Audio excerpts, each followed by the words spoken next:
Hello, my name is Charles Hubscher, and I'll be presenting our poster on spinal epidural stimulation for bladder control. These are my disclosures.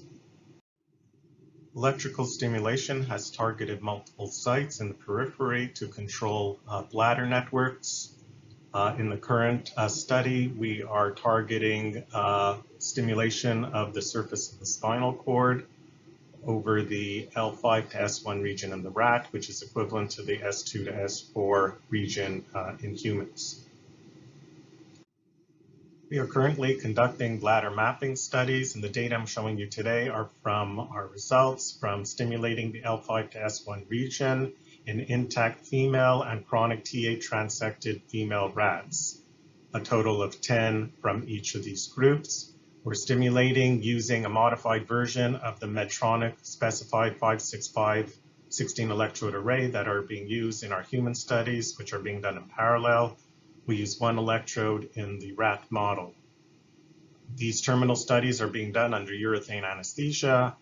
We have a collecting vial, which we measure volume voided during the experiments. We have a catheter implanted through the dome of the bladder for filling and for measuring detrusor pressure and the variables that are measured from those pressure curves.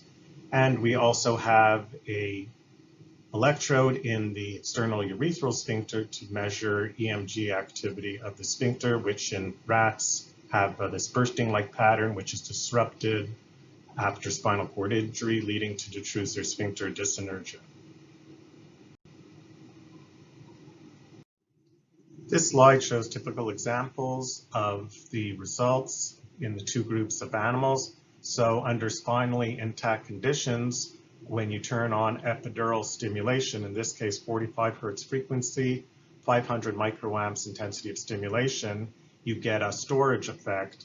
So once the bladder reaches capacity, as shown in green, this is the pressure curve, you get a hold effect, and the rat goes into a state of overflow incontinence because there's nowhere for the urine to go, so it drips from the urethra.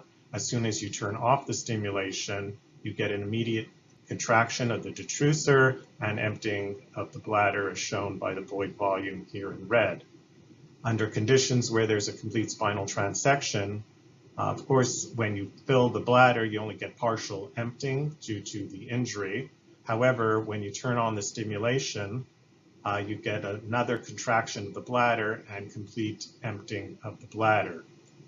In those animals that are acontractile and are in a state of overflow incontinence, as shown in the lower half example, when you turn the stimulation on, you get a contraction of the detrusor and emptying of the bladder.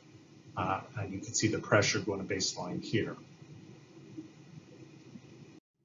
So here is the summary of the data from all 20 animals. These are heat maps showing the different frequencies and intensities of stimulation.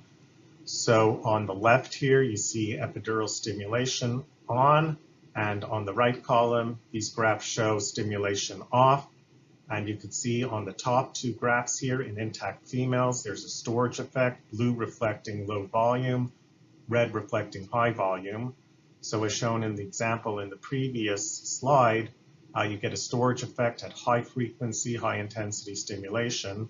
And when you turn off the stimulation, you get a large void reflected by the red volume on the right here at high frequency and high intensity stimulation. Post-transection, you get an immediate void with stimulation reflected by the red color here in those rats that have reflexive bladders, and also an immediate void in those rats that are acontractile, that have a non-reflexive bladder with overflow incontinence. So in conclusion, these findings are consistent with the existing literature regarding post-spinal cord injury reorganization of synaptic connections. As you can see in the intact condition, when you stimulate the L5 to S1 region, you activate descending inhibitory pathways, which produce a storage effect. Whereas when you stimulate in the spinal cord transected conditions, you activate this uninhibited reflex, which generates a contraction and emptying of the bladder. Thank you very much for listening.